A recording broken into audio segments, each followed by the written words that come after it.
Welcome to the world of science fiction Neon's Alien. Don't forget to like, subscribe, and tap the notification bell so you never miss a new story from Neon's Alien universe. The jungle was quiet. Only the sound of strange birds and buzzing insects filled the air. Human soldier Grant Walker stepped carefully through the thick red grass. His uniform was torn, his helmet cracked, and his left arm wrapped in makeshift bandages. His ship had gone down 2 days ago, shot during a surprise attack in deep space. He had fallen hard onto this strange green moon.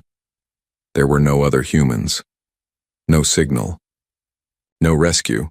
Only trees that glowed at night, flying creatures with glass wings, and vines that moved like they were alive. He was completely alone. Or so he thought. Grant walked along a rocky slope, scanning the land with tired eyes. His survival kit was almost empty. He needed water, shelter, maybe food. That's when he saw it. A metal glint between the bushes. He pushed the leaves aside and stepped closer. There it was, a small silver escape pod, half buried in the earth, tilted sideways, like a broken egg. Smoke still drifted from its back panel. It wasn't human tech. Grant raised his rifle just in case. He slowly approached the pod and touched the outer shell. It was warm but not hot. He tapped twice. No answer. Then he saw a small handprint on the glass. Tiny. Too small for any adult. It was pressed from the inside. And then, movement. Something, inside shifted. Grant stepped back as the door hissed and slowly opened with a soft creak. A quiet breath escaped the pod. And then, she appeared. She was tiny, no more than 2 feet tall. Her skin was soft violet, her hair thin and silver, falling gently over her pointed ears. Her eyes were large and glowing with golden light. Thin wings folded against her back, and her arms trembled as she tried to sit up. She looked up at him and froze. Her golden eyes widened in fear. She gasped. Then she whispered something in a shaky voice. Please. Don't eat me. Grant blinked. What?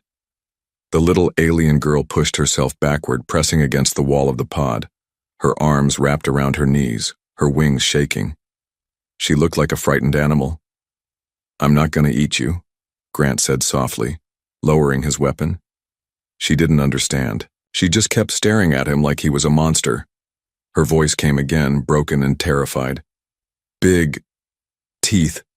Strong. Human. Eat small ones. Grant frowned. He knelt slowly so he wasn't towering over her. I'm not here to hurt you, he said again. Look, no gun, see? He placed the rifle gently on the ground and held out his hands. The little alien watched his every move. She didn't run, but she didn't relax either. Minutes passed. Neither of them moved. Then, slowly, her lips parted. Why, you not bite? Grant gave a small laugh. Because I'm not a wild animal. The little girl looked confused. You, not hunter? He shook his head. I'm a soldier. My ship crashed too. Her eyes narrowed a little. You eat others? Grant sighed. No, I only eat food, not people. She looked at his bag. Food? He opened the flap and pulled out a nutrition bar. See this? He said, holding it up. He took a bite, chewed, and then offered the rest to her. She stared at it like it might explode. Then, slowly, carefully, she reached out and took it. Her fingers brushed his for half a second. She sniffed the food, then took a tiny bite. She chewed. Her eyes widened. Sweet, she whispered. Grant smiled. It's chocolate. The little alien looked at him again. This time her eyes were still big, but not afraid.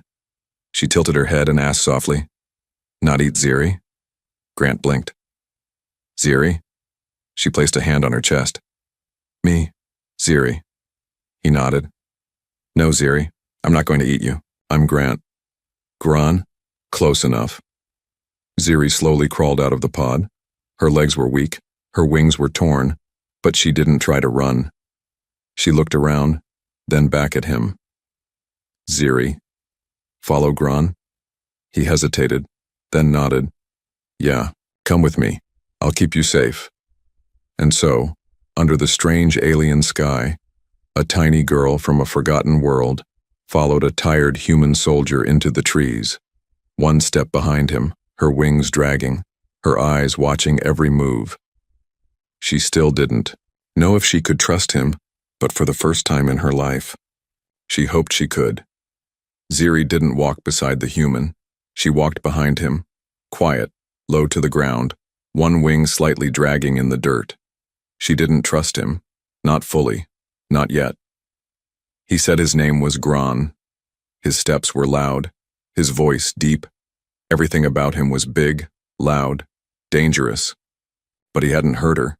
He had even given her sweet food. Still, her heart beat fast whenever he looked back. She had heard stories about humans. They eat the small ones. They crush villages.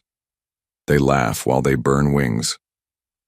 That's what the elders told her before they were taken. Now she watched the human from the trees. She had climbed up while he was distracted building shelter. He had carved out a flat space between two rocks and was making a fire again, just like before. Ziri crouched on a thick branch. Her feet were light. Her eyes never blinked. She stared down at him like he was a puzzle she couldn't solve. Grant? The human wiped sweat from his forehead. He knew Ziri was watching him from the trees. He didn't mind. He was used to being watched. On the battlefield, in meetings, on rescue missions, but this was different. She wasn't an enemy. She was afraid, and that bothered him more than he expected. He held up a small silver flask. Water, he called softly. Want some? No reply. I'm not trying to trick you, he said. It's clean. You can smell it first if you want. Still nothing. He placed it on a rock and moved away. Then he pretended to check his gear. Ziri didn't move at first, but the thirst was real. Her tongue felt like dust. She dropped silently from the tree and fluttered down with a painful wince. Her wings still hurt. She looked at the silver flask, sniffed it. It smelled clean. She touched it, then looked up. The human wasn't near. She drank. Only a little. Then quickly placed it back and ran behind the rocks to hide again. Grant smiled. She was fast, lighter than air, but he had seen her move. Progress, he thought. Later, that evening, he cooked a few roots over the fire, alien ones he'd tested carefully. He knew she wouldn't eat directly from his hand, so he placed some on a flat leaf near a tree and sat back. Then he waited. Ziri stared at the food from a distance. She sniffed again. Warm, safe. Her tiny hands picked it up. She nibbled. She liked, but she didn't say thanks. Not yet. Instead, she looked at the human again, still sitting, still watching the fire. He had only spoken in soft tones. No orders, no growls, just patience. That night, the air turned cold. The moon, huge and orange, rose above the trees. Ziri curled up inside the hollow of a log near the fire, where she could see him but still stay hidden. Her wing throbbed, but her belly was full. Her mouth still tasted sweet from the earlier food. Her eyes stayed open, watching the human giant sleep. She wondered how a monster could snore softly. At some point in the night, she heard him groan. He turned in his sleep, holding his side. She noticed the bandage on his arm had soaked through. She moved closer. Just a little. The scent of blood was fresh. In her people's culture, blood meant life, but also truth. If someone bled near you, it meant they were not hiding anymore. The giant wasn't just strong. He was hurting. In the quiet of the forest, Ziri whispered to herself, "He could crush me, but didn't." She looked down at her tiny hands. "He fed me." She looked again at his injured arm. "He bleeds too." Ziri stood up slowly and crawled forward. She pulled a soft leaf from the ground, soaked it in clean water, and crept near his side. He didn't wake. She pressed the cool leaf gently to his arm. His breathing slowed, and he smiled in his sleep. She blinked, surprised, then whispered the words again, but this time not in fear. "Please don't eat me," and added something new. "Maybe you never wanted to." The next morning, Grant opened his eyes slowly. His side still hurt, but the pain had changed. It was cooler, calmer, like something soft had touched the wound in the night. He looked down. A damp leaf, tied to his arm with thin grass. He blinked. That wasn't there before? His eyes scanned the camp. He spotted movement, small and quick, disappearing behind a log. "Ziri," he smiled. "She came close," he whispered. "She's trying." Ziri peeked from behind the log. She saw the human notice the leaf. He didn't throw it away. He didn't growl. He just smiled. Strange. Very strange. She waited for him to speak. But he didn't. He just stood up, stretched, and started working again. He moved slowly, clearly still hurting. Ziri tilted her head. A monster would rest. Let someone else suffer. But this one worked. All morning she watched him. He built a shelter wall from broken branches. He lined the roof with large leaves. He even added a small opening, just big enough for someone her size to crawl in. Ziri squinted. Was that for her? She fluttered her wings gently, still sore, but better than before. Later, Grant lit the fire again and boiled some roots in a small metal cup. He didn't say anything to Ziri, didn't force her to come closer. Instead, he placed the warm food on a flat stone and quietly walked away. Ziri approached slowly. The food smelled strange but warm. She touched it, tasted it, and sighed. Safe. Filling. Better than anything she'd eaten in weeks. She looked at him. He was sitting with his back to her, watching the trees. Always watching. Always quiet. That night, the cold returned fast. A heavy wind blew through the trees. Ziri huddled in her log, shivering. Her wings folded tight, but it wasn't enough. Then came the sound. Footsteps, big, slow, approaching her hiding spot. She froze. Was he coming to chase her off? To catch her? To eat her now? But Grant knelt slowly beside the log and gently set down a folded piece of his thermal blanket. Then, without saying a word, he walked back to his own corner of the camp. Ziri stared at the soft cloth. It was still, warm from his body. She sniffed it. No poison. No trap. She wrapped herself in it, slowly. It was soft. So soft. For the first time in many nights, her body stopped shaking. Her small eyes began to close. Just before sleep came, she whispered to herself, "Maybe the monster is not a monster." The next day, she dared to come closer. While Grant rested and checked his bandages, Ziri crawled near the fire. He noticed her but didn't speak. He just nodded gently, then kept working. She sat by the flames, knees pulled to her chest, wings tucked in tight. He handed her a cup of warm liquid. She took it, drank, didn't run. Grant finally spoke. "Your wing still hurts?" Ziri nodded. "I can help wrap it, only if you want." She didn't reply, but she didn't say no. Very carefully, he cut a clean strip of cloth, then gently held her wing. It was light as a feather. Delicate. He worked slowly, wrapping it with steady hands. Ziri stared up at his face the whole time. So focused. So gentle. She'd never seen hands that size work without breaking something. After he finished, she whispered, "Why?" Grant looked at her. "Why what? Why help me?" "I am small. Useless." He shook his head. "You're not useless." She lowered her eyes. "I can't fight. I can't hunt. I can't even fly." Grant smiled. "But you stayed. You didn't run. That takes more strength than most soldiers I've known." Ziri blinked. "You think I am brave?" "I think you're more than you know. That night they sat by the fire together, not far apart, not hiding, just quiet, just safe. Ziri looked up at the stars, then at Grant, and for the first time since she landed on this cruel moon, she didn't whisper fear. She whispered something new. "Thank you, Gran." He looked down at her, surprised she'd never said his name right before. "Ziri," he replied. "You're welcome." Far beyond the trees in the dark jungle, eyes watched them. Not animal, not human. Something else. Something hungry. Something coming. The fire had burned low. The stars were covered by thick clouds. The jungle was quiet, but not in a peaceful way. It was the kind of silence that came before. Something terrible.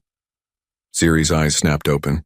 She felt at first a tremble in the roots, a shift in the wind, a smell, like wet stone and rotting metal. She crawled out of her shelter quietly and looked at Grant. He was asleep beside the fire, breathing slow. His bandaged arm was exposed, his weapon lying next to him. She climbed, a rock for a better view. That's when she saw it, a shape in the trees, tall, slender, moving low, crawling like a shadow with too many arms. Ziri froze, her blood turned cold. Night creepers. They were not animals, they were not soldiers, they were hunters. Creatures that came from the broken moons of the war, born in labs, left behind after battles. They hunted by heat and sound, no eyes, no voice, only hunger. Ziri slid back down the rock, rushed to Grant and shook his shoulder with her tiny hands. He groaned. "What is it?" She covered his mouth, then whispered in his ear, "Danger. Don't move. Something comes." Grant sat up fast, grabbing his rifle. He didn't ask questions. He trusted her. That meant everything. Ziri pointed toward the trees.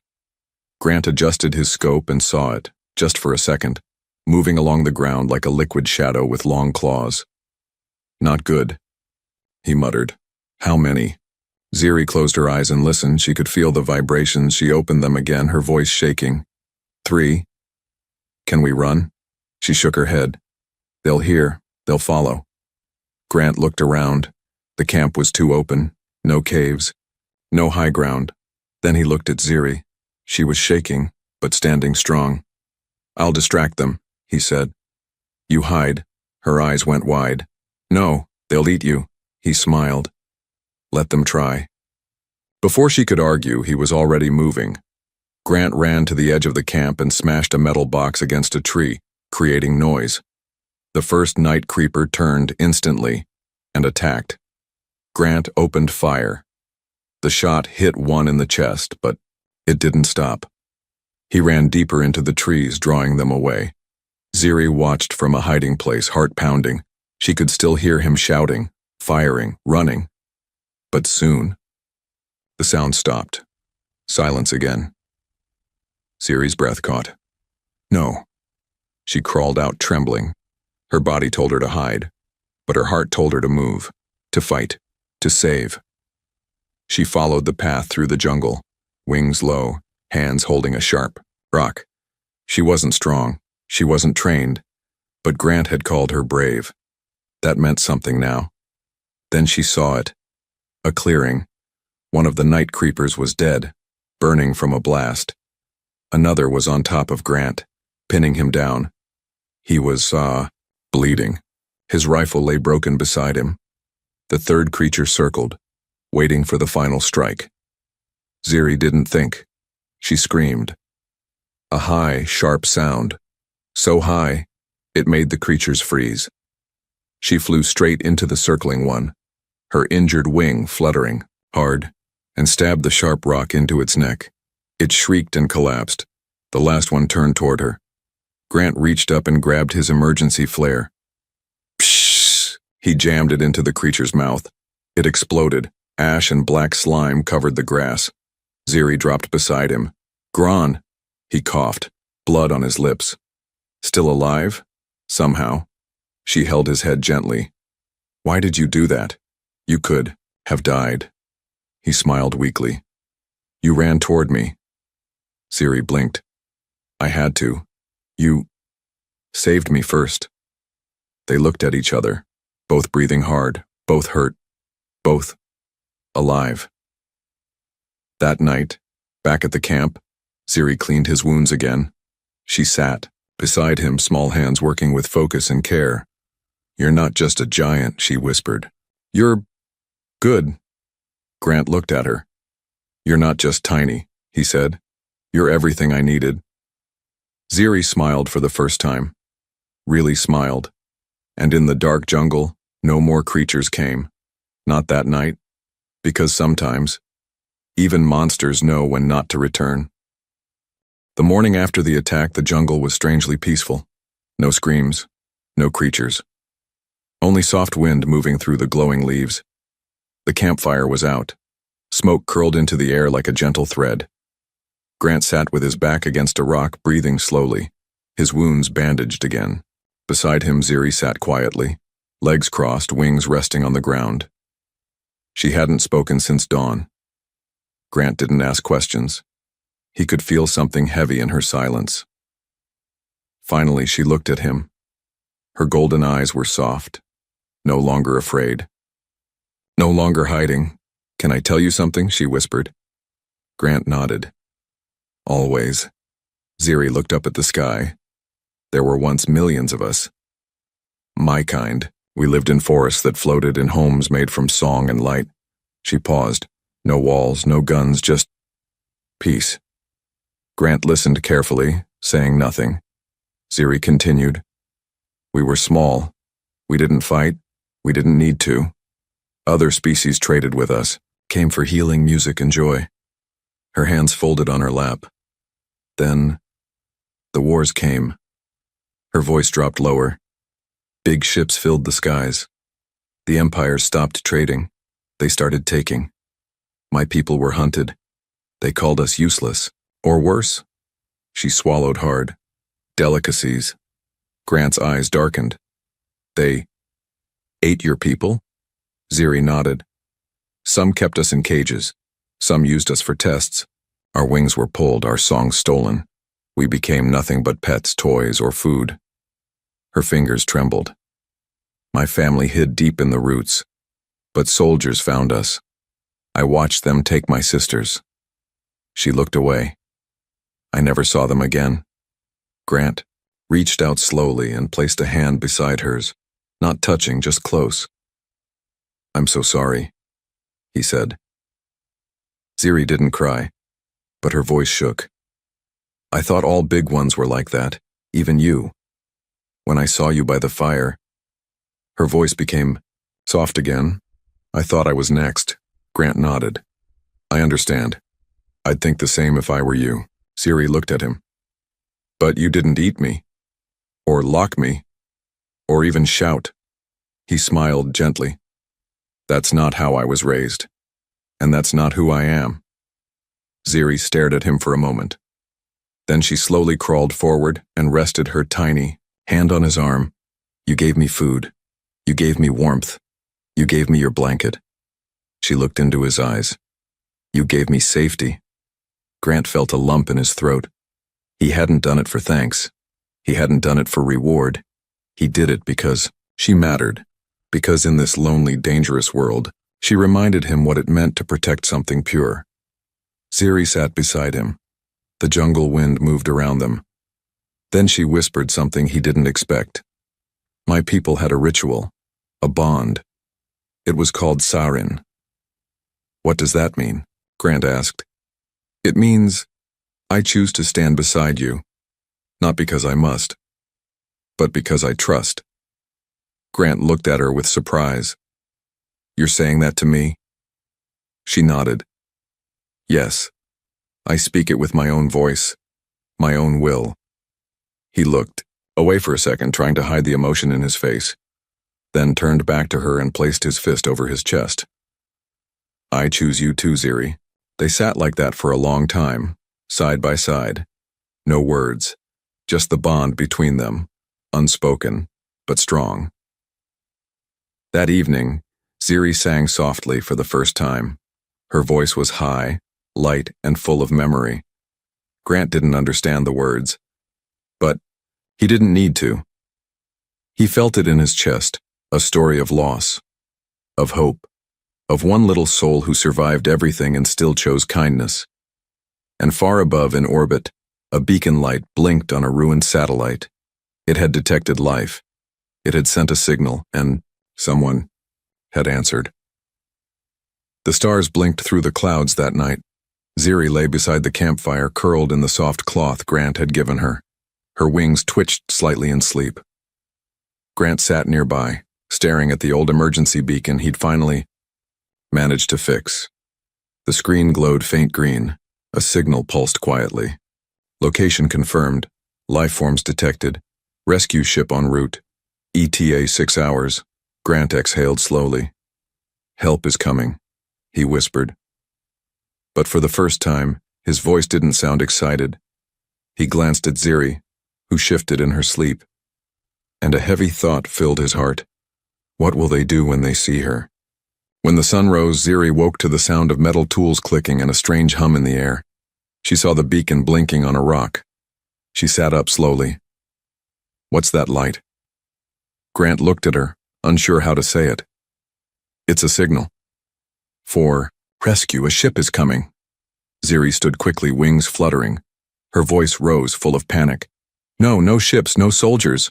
Grant raised his hands. Hey, it's okay. Ziri, breathe. They're here to help. But she backed away. They'll take me, she said. Put me in a cage. Call me a pet or worse. They won't. You don't know that. She turned and ran. Grant stood frozen for a second, then chased after her. But she was fast, flying low through the trees. He followed her into the tall grass, past glowing flowers and red stones, until she stopped near the old crashed pod where he first found her. There, she crouched low, hugging her knees. Grant approached slowly. Ziri, he said gently. I won't let anyone hurt you, I promise. She shook her head. You're not the one I'm scared of, it's the others, the ones who smile while they lie, who say I'm safe, then put me in a box. Grant knelt beside her. I get it. I've seen people do awful things in the name of orders. But you're not going anywhere you don't want to go. Not while I'm alive. She looked up at him. Will they listen to you? He smiled. They'll have to. Hours later, the ship arrived. It broke through the clouds like a blade of silver light, humming quietly as it hovered above the trees. Grant stood in the open clearing, rifle slung on his back. Ziri hid behind a tree, watching. A ramp lowered. 2 humans in clean uniforms stepped out, scanning the area. One of them, a tall woman with a hard face, stepped forward. Lieutenant Grant Walker? Yes. You're a hard man to find. I try, she smirked. We received your emergency signal. We're here to bring you home. Grant nodded. I appreciate that, but I'm not coming alone. The woman frowned. Sir? She's with me. The life form in your scanner. Her name is Ziri. The other soldier tapped a screen. Alien. Class unknown. High energy readings unregistered. The woman narrowed her eyes. Specimen. Grant stepped in front of her. Not a specimen. Not a test subject. She's my partner. She saved my life. We leave together. Or I stay. The soldier stared at him for a long time. You understand what you're saying? Bringing a non-cleared alien onto a human ship violates 20. I know what it violates, Grant said calmly. But it would violate something worse if I abandoned her. The woman looked past him, eyes scanning the trees. Is she watching? Yes, he said. And she hears every word. Ziri peeked out, wings folded low. The woman exhaled and stepped back. She gets her own cabin. No cages, no lab scans, unless she agrees. Grant nodded. Deal. Then he turned and smiled. Ziri. It's okay. You can come out. Ziri stepped forward slowly, heart pounding. She looked at the big ship, at the soldiers, at the strange metal tools. Everything in her body told her to run. But then, She looked at Grant. He held out his hand, just like he did the first time he gave her food. Only this time he said one thing. "I'm still with you." She took his hand. Together, they walked up the ramp. Inside, everything was bright and cold and new. Ziri held Grant's finger tightly. No one grabbed her. No one shouted. The ship lifted quietly, taking them off the jungle moon. Ziri looked out the window as the trees disappeared. She whispered, "I never thought I'd leave that place." Grant looked down at her. "You're free now," she smiled. "No, I'm home." The stars looked different from up here. Ziri sat by the wide window of the ship, her tiny hands pressed against the glass. Her wings shimmered faintly in the soft light. She had never seen space like this. So quiet, so open, so peaceful. No more trees to hide under, no more cold logs, no more running. For the first time in her life, she wasn't afraid. Grant walked into the room holding 2 steaming cups. "One's tea," he said. "The other, well, I think it's juice. Ship food isn't the best." Ziri turned and smiled. "Both sound better than boiled root." He laughed and handed her the smaller cup. She took it gently. "Thank you for everything." Grant sat beside her, looking out the window too. "Funny, isn't it?" he said. "I went down to that planet thinking I'd just survive and wait for a pickup. Instead, I left with the bravest person I've ever met." Ziri looked up at him. "You mean me?" He nodded. "You stood by me. You protected me. You taught me things I didn't even know I needed to learn." She looked down at her cup, shy but glowing. Later, the crew called for a formal report. Grant entered the small briefing room with Ziri perched quietly on his shoulder. The officers stared. Some were confused, some curious. One even frowned. "This creature was with you on the surface?" asked the officer. "She's not a creature," Grant said. "Her name is Ziri. She's intelligent, peaceful, and saved my life. But she's unregistered. No known species match, no legal papers." "She doesn't need papers," Grant said. "She has her voice, and she has me." Ziri raised her head. "I'm not a prisoner," she said in clear words. "I chose to be here." There was silence. Then slow, uncertain nods. No one argued, not after seeing her speak for herself. Back in his quarters, Ziri flew in a circle for the first time since her wing healed. "I never thought I'd have sky again," she whispered. "You've got more than sky," Grant replied. "You've got a future." She floated down onto his arm. "You're not afraid I'll be taken away?" Grant looked at her serious. "If anyone tries, they'll have to go through me first." Ziri smiled, then did something she'd never done before. She hugged him, tiny arms around his neck. Light as feathers. "I used to beg strangers, 'Please don't eat me,'" she whispered. Grant chuckled. "I remember." Ziri looked up, golden, eyes soft. "Now I say, 'Please don't leave me.'" Grant touched her back gently. "Never." Weeks passed. They traveled from one station to another. Doctors offered tests. Ziri refused. Scientists asked questions. She answered only what she wished. She was never caged, never touched without asking.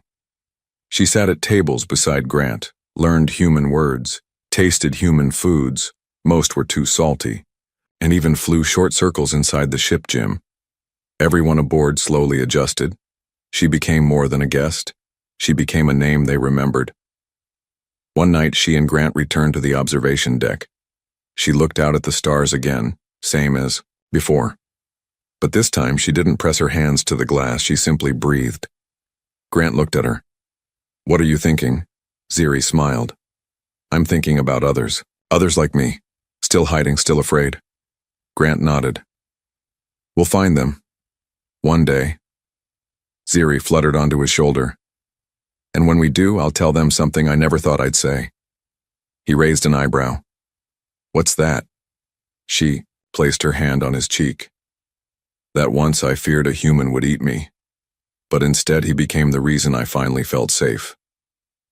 Down below, on a jungle moon spinning in silence, a silver pod lay empty, its door still open, and a small set of footprints led away from it, toward a fire that had once burned in fear and now burned in hope.